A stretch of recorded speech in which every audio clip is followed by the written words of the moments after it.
علیکم، میں امداد سن رہا ہوں. ایک نیا تنازع کھڑا ہو گیا ہے اور یہ تنازع انتخابات کا 90 دن یا 190 دن.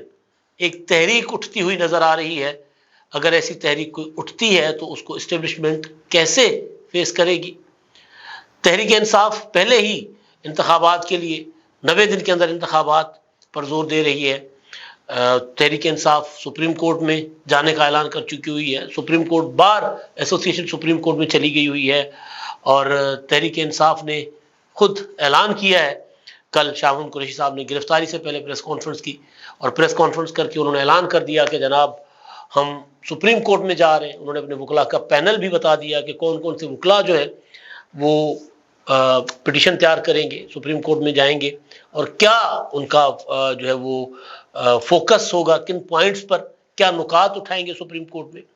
پیپلز پارٹی گزشتہ 2-3 دنوں سے اس معاملے کو لے کر بہت آگے آ چکی ہوئی ہے. پہلے ٹاک شوز میں سوالوں کے جواب کی صورت میں بات ہو رہی تھی کہ نہیں جی انتخابات 90 دن میں ہونے چاہیے. اب بیانات جاری کیے جا رہے ہیں, یعنی بیانات کا مطلب ہوتا ہے پارٹی پالیسی, اور بیانات بھی کوئی چھوٹے موٹے لیڈر نہیں جاری کر رہے. پارٹی کے ترجمان فیصل کریم کنڈی, شازیہ تامری اور پھر اب پارٹی کی انتہائی اہم رہنما جو تمام تر فیصلوں میں شامل ہوتی ہیں, شیری رحمان صاحبہ, ان کی بھی سٹیٹمنٹ سامنے آ گئی ہے. اب یہ جو کچھ ہو رہا ہے اس کا کچھ تو میں آپ سے بات کر چکا ہوا تھا, لیکن کچھ چیزیں ابھی سامنے آ رہی ہیں. تو وہ جو سامنے چیزیں آ رہی ہیں, پیپلز پارٹی کیا چاہتی ہے, مسلم لیگ نون کا موقف عجیب و غریب قسم کا سامنے آیا ہے کہ جن انتخابات 90 دن میں ہوں یا 190 دن میں ہمیں فرق نہیں پڑتا. اب ظاہر ہے فرق نہیں پڑے گا, یہ بات کسی اور نے نہیں کی. مسلم لیگ نون کے سیکریٹری جنرل احسن اقبال صاحب نے کی ہے. پروفیسر صاحب ہیں, آئین کو اچھی طرح سمجھتے ہیں, قانون کو اچھی طرح سمجھتے ہیں, وہ یہ بات کر رہے ہیں. اب یہ جو کچھ ہو رہا ہے اس میں معاملہ جو ہے وہ تلخیوں میں جائے گا. تلخیوں سے آگے معاملہ تحریک کی شکل اختیار کر سکتا ہے. پاکستان بار کونسل پہلے ہی اعلان کر چکی ہوئی ہے. سپریم کورٹ بار کونسل, میں نے جیسے آپ کو گزارش کیا کہ وہ چلی گئی ہوئی ہے اس معاملے کو لے کر عدالت میں. اب عدالت کیا کر سکتی ہے اس میں, یہ بھی سوال ہے. تو پہلے جو P T I Tehreek Insaf پر آتے ہیں, تحریک انصاف کے ساتھ ظاہر ہے کوئی حالات اچھے نہیں ہیں ان کے لیے. مشکلات, جیسے میں نے پہلے گزارش کیا تھا کہ تحریک انصاف نگران حکومت آنے کے بعد زیادہ مشکلات کا شکار ہوگی, تو معاملہ اس طرف جا رہا ہے. شاہ محمود قریشی صاحب نے کل ایک پریس کانفرنس کی تھی اسی مدعے پر, اور پارٹی کے جو ان کے رہنما ہیں ان کے خلاف ہونے والی جو کاروائیاں ہیں اس پر, اور بڑے عرصے کے بعد شاہ محمود قریشی صاحب منظر عام پر آئے تھے. کیوں نہیں آ رہے تھے؟ پریس کانفرنس کے بعد اس کا جواب مل گیا. ہم نے کئی بار یہ گزارش رکھی آپ کے سامنے کہ شاہ محمود قریشی صاحب عمران خان صاحب کے جانشین ہیں, تحریک انصاف کو وہ چلا رہے ہیں, فیصلے وہ کر رہے ہیں. تو ایسے نہیں ہو سکتا کہ پارٹی کے لوگ گرفتار ہو رہے ہوں, کریک ڈاؤن ہو رہے ہوں, پارٹی کے لیڈر جو ہیں وہ پتہ نہیں کس حال میں جیل میں ہوں, اور قریشی صاحب جو ہے وہ صرف یہ بیان جاری کر دیں کہ جی آج کور کمیٹی کا اجلاس ہوا اور یہ ہو گیا وہ ہو گیا. پریس کانفرنس کیوں نہیں کرتے, احتجاج کی کال کیوں نہیں دیتے؟ تو اس کا جواب مل گیا. جیسے ہی انہوں نے ایک پریس کانفرنس وکلاء کے ساتھ کی تھی عمران خان کی گرفتاری کے اگلے دن یا اسی دن شام کو, لیکن جیسے ہی اس کے بعد وہ پریس کانفرنس کرنے آئے اور انہوں نے اپنا ارادہ بتایا, تو اس کے بعد ایف آئی اے نے ان کو سائفر کے معاملے میں گرفتار کر لیا. اب سائفر کا معاملہ ایک سنجیدہ معاملہ ہے. آپ یہ نہیں کہہ سکتے, کوئی یہ نہیں کہہ سکتا کہ جھوٹا مقدمہ ہے. ایک فراڈ ہوا تھا سائفر کے معاملے پر قوم کے ساتھ, ملک کے ساتھ. فراڈ یہ ہوا تھا کہ ایک عام روٹین کی کنورسیشن تھی جس میں امریکہ نے پاکستان کی حکومت کی پالیسیز کے اوپر پاکستان کے سفیر سے کے سامنے امریکن جو انڈر سیکرٹری تھے ڈونلڈ لو, انہوں نے ان کے ساتھ گپ شپ کی, ان کو بتایا کہ جناب یہ اس طرح نہیں ہو سکتا کہ آپ جو ہے وہ نیوٹرل رہے. نیوٹرل کوئی چیز نہیں ہوتی دنیا میں, یا تو آپ ہمارے ساتھ ہیں یا روس کے ساتھ. اس طرح کی کوئی کنورسیشن ہوئی ہوگی نا جس کے اوپر ڈیمارچ کیا جاتا ہے ملکوں کے سفیروں کو. وہ جو سائفر تھا اس سائفر کو شاہ محمود قریشی صاحب نے عمران خان کو بتا دیا پہلے دن. اس کے بعد اس سائفر کے متعلق آرمی چیف نے عمران خان صاحب کو کامرا ایئر بیس پر وہاں بتایا, جس کے بعد عمران خان صاحب نے کہا تھا کہ جی آرمی چیف نے جلسہ کیا پھر کہ جی آرمی چیف نہیں باجوہ نے مجھے کہا ہے کہ آپ مولانا فضل الرحمان کو ڈیزل کیوں کہتے ہیں, نہ کہا کریں. تو وہ ملاقات، وہ تصویر کہ وہ کھڑے ہوئے ہیں ایک اپنا لڑاکا طیارے کے ساتھ، اس ایونٹ کے دوران آرمی چیف نے، اس وقت کے آرمی چیف نے، جو بعد میں نیوٹرل اور پتہ نہیں کیا کیا ہو گئے تھے، میر صادق، میر جعفر، غدار، تو اس آرمی چیف نے عمران خان صاحب کو کہا تھا کہ سائفر آیا ہوا ہے، ذرا بات کرتے ہوئے احتیاط کیا کر. تو خان صاحب نے کہا نہیں یار، یہ کوئی ایشو نہیں ہے، یہ معمول کے معاملات ہوتے رہتے ہیں. یعنی اس وقت بھی عمران خان صاحب یہ ارادہ ان کا، نیت یہ تھی کہ جی میں اس کو کھیلوں گا. پھر وہ آڈیو بھی آ گئی اعظم خان کے ساتھ عمران خان صاحب کی، let's play with it. Azam Khan نے کہا کہ اس کا تجزیہ میں کروں گا، اس کے لیے آپ اجلاس بلائیں. اجلاس ہوا، اجلاس کی آڈیو باہر آ گئی لیک ہو کر. تو پھر اعظم خان نے، اچھا عمران خان نے انٹرویو دیا کہ سائفر جو ہے وہ مجھ سے گم گیا ہے، پتہ نہیں کدھر ہو گیا مریم میمن کے ساتھ. اب سائفر انتہائی سیکرٹ ڈاکومنٹ ہوتا ہے. اعظم خان نے جب وہ کچھ ایک ڈیڑھ ہفتے کے لیے ذرا ادھر ادھر ہو گئے، لاپتہ تھے یا جو بھی تھے، اس کے بعد انہوں نے ایف آئی اے کو اسٹیٹمنٹ دے دی، 164 کا بیان ریکارڈ کروا دیا. ایک اور بیان انہوں نے دیا میجسٹریٹ کے سامنے کہ عمران خان صاحب اب ذاتی مفادات، سیاسی مفادات کے لیے سائفر کو استعمال کر رہے تھے. ظاہر ہے انہوں نے کہا وہ غلط ہے، اس سے قومی مفادات کو نقصان پہنچا ہے. اور پھر سائفر گم بھی ہو گیا، لاپتہ بھی ہو گیا. تو اس سازش میں جتنے کردار شامل تھے ان میں 2 امپورٹنٹ کردار تھے، 3 تھے. ایک عمران خان، ایک شاہ محمود قریشی، ایک پرنسپل سیکریٹری اعظم خان. اعظم خان صاحب وعدہ ماف گواہ بن گئے، یا انہوں نے عمران خان کے خلاف اسٹیٹمنٹ دے دی ہے. شاہ محمود قریشی شریک جرم کہہ دیں، جرم تو بھی ثابت ہونا ہے، لیکن بہرحال اس معاملے میں شریک تھے جس کو جرم کہا جا رہا ہے. تو قریشی صاحب کی گرفتاری تو ہونی تھی. آفیشل سیکرٹ ایکٹ کے اوپر جو ترامیم تھی اس پہ صدر صاحب نے دستخط کر دیے، تو یہ تو ہونا تھا، قریشی صاحب نے گرفتار بھی ہونا تھا. اب معاملات آگے کس طرف جاتے ہیں، کیا ہوتا ہے. لیکن اصل جو چیز تھی وہ یہ کہ قریشی صاحب متحرک جس ڈر سے نہیں ہو رہے تھے وہ ڈر سچ ثابت ہوا. اب قریشی صاحب نے کل کی پریس کانفرنس میں ایک تو یہ اعلان کیا کہ جی ہم 90 دن کے اندر انتخابات کروانے کے لیے سپریم کورٹ میں پٹیشن دائر کرنے جا رہے ہیں. اس میں انہوں نے بتایا کہ علی ظفر اور سلمان اکرم راجہ صاحب جو ہے پٹیشن تیار کر رہے ہیں. جو نکات اٹھائے جائیں گے وہ یہ کہ سی سی آئی کمپلیٹ نہیں تھی، 2 نگران وزراء اعلیٰ کو بٹھایا گیا جو کہ اس لیول کے معاملات کی منظوری نہیں دے سکتے. یہ وہ پوائنٹ ہے جو میں ڈے 1 سے اٹھا رہا ہوں کہ نگران وزیر اعلیٰ کا مینڈیٹ جو ہے وہ ڈے ٹو ڈے افیئر ہے، مردم شماری ڈے ٹو ڈے افیئر نہیں ہے. مردم شماری بنیاد ہے پالیسی سازی کی.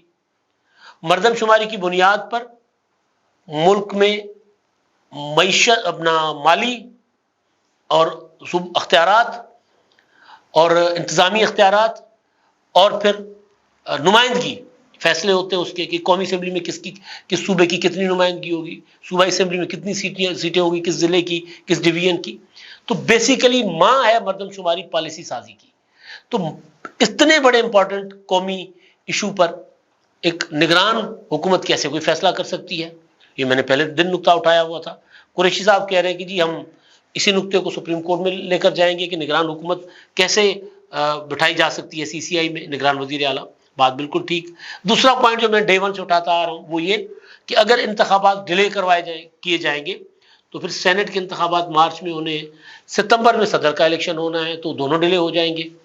تو الیکشن پہلے کر کے 90 دن میں کروا کے الیکٹرل کالج کمپلیٹ کرے تاکہ پہلے صدر کا الیکشن ہو اور اس کے بعد مارچ میں سینٹ کا الیکشن ہو. تو ان پوائنٹس پر انہوں نے کہا ہے کہ اگر پیپلز، سوال ہوا تھا، انہوں نے کہا کہ جی پیپلز پارٹی سے مشاورت کے لیے ہم معاملہ کور کمیٹی میں لے کر جائیں گے، کیونکہ پیپلز پارٹی بھی 2-3 دنوں سے یہ بات کر رہی ہے کہ جی انتخابات 90 دن میں ہونے چاہیے. اب پیپلز پارٹی کی جو شیری رحمان صاحبہ کی اسٹیٹمنٹ ہے وہ یہ بتا رہی ہے، میری بات بھی ہوئی تھی ان سے اور دیگر رہنماؤں سے، تو وہ یہ تاثر دینے کی کوشش کر رہے ہیں کہ جی ہمیں یہ کہا گیا تھا کہ مردم شماری کی منظوری سی سی آئی سے لے لیتے ہیں، حلقہ بندیاں نہیں ہوں گی، پرانی حلقہ بندیوں پر انتخابات کروائے جائیں گے، ووٹ ایڈجسٹ ہوگا، تو اس کے لیے اتنا کوئی زیادہ ٹائم نہیں چاہیے ہوگا.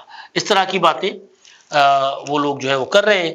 اب اس میں جو شیری رحمان صاحبہ کی اسٹیٹمنٹ ہے وہ یہ کہہ رہی ہیں کہ انہوں نے مطالبہ کیا ہے کہ انتخابات مقررہ وقت میں کروانے چاہیے اور مقررہ وقت میں انتخابات نہ کروانے پر انہوں نے تشویش کا اظہار کیا ہے، اور وہ کہتی ہیں کہ الیکشن کمیشن کے حالیہ اعلان سے یہ ظاہر ہوتا ہے کہ نئی مردم شماری کے مطابق حلقہ بندیوں میں 4 ماہ لگیں گے۔ یہ اعلان ہمارے لیے تشویش اور مایوسی کا باعث ہے۔ پیپلز پارٹی مطالبہ کرتی ہے کہ الیکشن کمیشن اپنے فیصلے اور جاری کردہ شیڈول پر سنجیدگی سے نظر ثانی کرے۔ اسمبلیوں کی جلد تحلیل کرنے کا مقصد الیکشن کمیشن کو تیاریوں کے لیے زیادہ سے زیادہ وقت فراہم کرنا تھا، یعنی یہ نہیں تھا کہ آپ حلقہ بندیاں کرتے پھرے، اب الیکشن انتخابات کروانے کے لیے ہم نے وقت اسمبلیاں جو ہے 2-3 دن پہلے تحلیل کر دی۔ مشترکہ مفادات کی کونسل کے اجلاس میں نئی مردم شماری کے تحت انتخابات کی توثیق کی تھی۔ اجلاس میں اس بات پر اتفاق کیا گیا تھا کہ موجودہ نشستیں تبدیل نہیں ہوں گی۔ ڈیجیٹل مردم شماری پر جائز تحفظات کے باوجود ہم نے نئی مردم شماری کی بنیاد پر عام انتخابات کروانے پر رضامندی ظاہر کی، چونکہ موجودہ قومی اور صوبائی اسمبلی کی نشستوں میں تبدیلی نہیں ہونی، اس لیے حلقہ بندیوں کا عمل تیزی سے مکمل کیا جائے۔ وہی میں کہہ رہا ہوں، بات جو میں نے کی نا کہ ووٹ ایڈجسٹ ہونے ہیں نا، سیٹیں تو نہیں آگے پیچھے ہونی، تو ووٹ جلدی سے ایڈجسٹ کر لیں۔ پیپلز پارٹی اور اس کے ووٹرز عام انتخابات کی تاریخ کے منتظر تھے، حلقہ بندیوں کے شیڈول کے نہیں۔ انتخابات میں کسی قسم کی تاخیر ملک میں سیاسی غیر یقینی اور عدم استحکام کا باعث بنے گی، جس کا ملک متحمل نہیں۔ ہمارا آئین الیکشن کمیشن کو پابند کرتا ہے کہ وہ اسمبلی تحلیل ہونے کے 90 دن کے اندر عام انتخابات کرائے۔ ہم الیکشن کمیشن سے مطالبہ کرتے ہیں کہ آئین کے آرٹیکل 224 کے مطابق انتخابات کی تاریخ کا اعلان کرے۔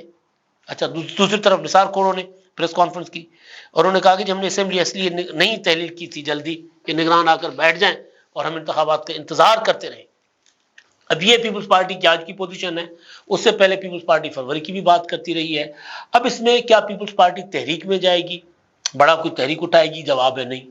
پیپلز پارٹی ایک ماحول بنا رہی ہے تاکہ اگر فروری سے آگے انتخابات لے کر جانے کا کسی کا ارادہ ہو تو پھر وہ راستہ روکا جا سکے کہ جی نومبر کہہ کر فروری تک مان لیا جائے کہ جی فروری میں کروا دیں، کیونکہ خدشہ بار بار اٹھایا جا رہا ہے مسلم لیگ نون والوں کا یہ کہنا، احسن اقبال صاحب کا، کہ 90 دن یا 190 دن ہمیں فرق نہیں پڑتا۔ بھائی کیسے فرق نہیں؟ آپ کو پڑھے نہ پڑھے آئین کو فرق پڑتا ہے۔ اب اگر 190 دن سے بھی آگے معاملہ چلا جائے تو پھر، کیونکہ مسلم لیگ نون ابھی تک حالات کو سمجھ نہیں پائی یا اکارڈنگلی پالیسی بنا نہیں پائی، حکمت عملی بنا نہیں پائی۔ نواز شریف صاحب کا آج کل لندن میں صحافیوں کے ساتھ ان کا ٹاکرا ہو گیا، وہ اپنے صاحبزادے کے دفتر سے نکلتے ہوئے صحافی نے سوال پوچھا کہ جی میاں صاحب کب آپ جو ہیں وہ کریں گے، پاکستان واپس جائیں گے؟ تو میاں صاحب نے کوئی جواب نہیں دیا، تاریخ نہیں بتائی۔ تو ابھی تک ان کا کچھ سمجھ نہیں آ رہا، کبھی تاریخ دی جاتی ہے، کبھی اشارہ دیا جاتا ہے، کبھی نہیں دیا جاتا۔ اب جو تحریک انصاف ہے وہ ایک اور فاؤل کھیلنے جا رہی ہے، یہ میں آپ کو بتا دوں۔ وہ فاؤل یہ ہے کہ معاملہ سپریم کورٹ میں لے کر جا رہی ہے۔ پیپلز پارٹی یہ کہتی ہے کہ جی سپریم کورٹ میں جب معاملہ جائے گا تو ہم یہ کہیں گے کہ جناب الیکشن کمیشن کے معاملے میں آپ مداخلت نہ کریں، ہم سیاسی لوگ ہیں، ہم 90 دن کا مطالبہ کرتے ہیں، ہم کرتے رہیں گے، لیکن الیکشن کمیشن کے لیے قانون بن گیا ہوا ہے کہ تاریخ الیکشن کمیشن دے گا تو سپریم کورٹ اس معاملے میں مداخلت نہ کرے۔ P T I supreme court میں جا رہی ہے، اب اس کا انجام کیا ہوگا؟ میں نے یہ بات قمر زمان قاہرہ صاحب سے پوچھی تو انہوں نے بھی کہا، اور ماضی بھی یہی بتا رہا ہے، کہ اگر سپریم کورٹ یہ فیصلہ دے دے کہ نہیں انتخابات 90 دن کے اندر نہیں ہو سکتے تو پھر کیا ہوگا؟ مہر لگ گئی نا انتخابات ڈیلے کروانے کی سپریم کورٹ سے، تو پی ٹی آئی مہر لگوانے کیوں جا رہی ہے؟ P T I political struggle کے ذریعے کرے۔ سپریم کورٹ میں چیف جسٹس صاحب جمعہ 8 دن اور باقی، اس کے بعد چلے جائیں گے عمر رضا بندیال صاحب، اور ویسے بھی وہ کہہ چکے ہوئے کہ جی میں تو باعزت طریقے سے ریٹائر ہونا چاہتا ہوں۔ تو تحریک انصاف وہاں جا کر سپریم کورٹ میں جا کر دراصل اسی طرح اس معاملے کو متنازع بنائے گی جس طرح پنجاب کے انتخابات اور خیبر پختونخوا کے انتخابات کو لے کر سپریم کورٹ میں گئی تھی، اور اس کے بعد ہمارے جیسے لوگ جو 90 دن کے اندر پنجاب کے اور کے پی کے کا انتخاب کرنے کا تقاضا کر رہے تھے، پھر وہ بھی پیچھے ہٹ گئے۔ وجہ یہ تھی کہ سپریم کورٹ نے فیصلہ سنایا، کیا کمال قسم کا، کہ پنجاب میں تو آئین نافذ ہو سکتا ہے، کے پی کے میں نہیں ہو سکتا۔ پنجاب میں 90 دن کے اندر انتخابات کر رہے ہیں، کے پی کے میں نہیں ہو سکتے۔ تو ایک نئی صورتحال بن رہی ہے. اب اسٹیبلشمنٹ اس کو کیسے فیس کرے گی؟ میرا خیال یہ ہے کہ اسٹیبلشمنٹ پیپلز پارٹی کو جو بھی شور مچانا شروع ہو گئی ہے ان کو یقین دہانی کروا دے گی کہ گھبرانے کی ضرورت نہیں ہے. آپ کو فروری میں انتخابات مل جائیں گے اور فروری تک آپ بھی چپ کریں، میاں صاحب بھی چل کر رہے ہیں، آپ بھی چل کریں. اب تک کے لیے اتنا ہی. اللہ حافظ.